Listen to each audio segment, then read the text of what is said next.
It's just that a lot of times we're on autopilot.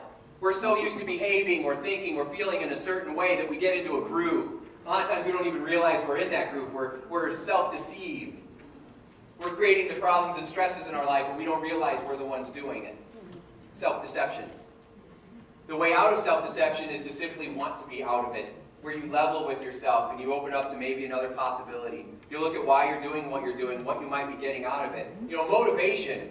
People talk about being motivated. Do you know why you do what you do, whatever it is that you do? Whether it's useful or unuseful. Do you know why you eat when you know you shouldn't?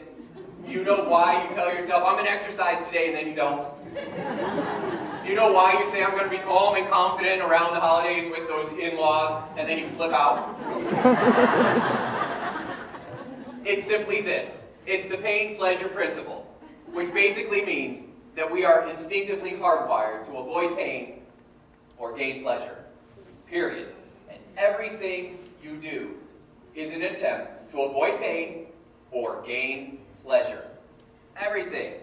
I used to do abundance seminars, money seminars, and I'd say, what do you want? And they, oh, I want to be a millionaire. Why? Having money isn't doing anything. It's what you think that money will do for you. It will help you to avoid the pain of those bills and debt, or to enjoy the pleasure of being able to travel when you want, or whatever it might be. So everything we do, even you being here tonight, is because you are trying to avoid pain or gain pleasure, or probably a little bit of both.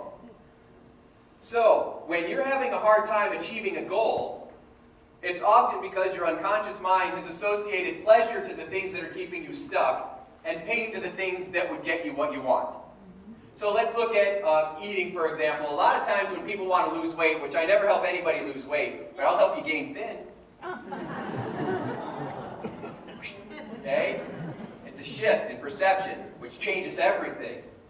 If you're in a ship and you're sailing across the ocean, they're constantly checking where they're at on the map, because if you're off just a degree or two, if you make just a slight shift, you won't notice it for miles. But at the end of the trip, you'll be in a different port, hundreds of miles away.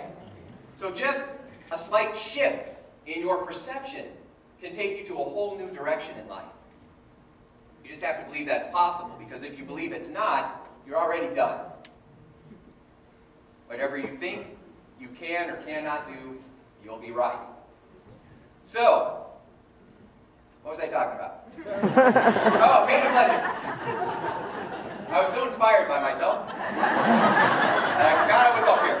Oh, and I need to do some questions here. Pain and pleasure, what you got to do is you got to associate pleasure to the things that you want, pain to the things that are keeping you stuck. If you associate pain to exercise, because we have these stupid expressions like no pain, no gain, or we call it a workout. Who wants to work all day and then come home and work out more? Or you associate pleasure to food because you've been droned in you since you were a child. Here, honey, have a cookie. It'll make you feel better. Food is love. Food is comfort. Got to be a member of the Clean Your Plate Club because there's starving kids somewhere else. Yes, I must eat. We associate pleasure to food, and when we get upset, when we get stressed, we want to distract ourselves from those uncomfortable feelings, and we do it by eating, smoking, drinking, shopping, all kinds of different ways. But we want to have some better ways, so we start to associate more pleasure to what you want. The reason that you're going to the food is because you're getting caught up in the same thing. Your mind has associated pleasure to that food, and when you're upset, you're stressed, you're bored, you're lonely, or for a reward, you go looking in the fridge. You play the game where you keep opening the door thinking there's going to be a prize. And so we can do quick little things to change the way you're perceiving that. Think of something that's disgusting. Liver. Liver, good. Think of something you really love to eat. Pizza. Pizza, good. I want you to imagine I just delivered you a fresh, hot, piping liver pizza. Look, it's baked in the crust and it's all rubbery, just the way you like it. Good, take a bite of that liver pizza. What? What? But it's there. You have to eat it, right? Liver pizza. Do you want pizza right now? No. Boom! It's a quick little pattern interrupt. You just take something that you don't like, something you do like, mush them together. And your brain will go, shoop, and then all of a sudden, ooh, liver pizza. So the next question we have is, well, how long will that last? Because we're already afraid that it's going to go away. Who cares how long it lasts, because I just taught you how to do it. So if you start having pizza again, that's okay unless you decide that you don't want deep dish chips, and then get out the liver again. And you do the same thing. Does that make sense?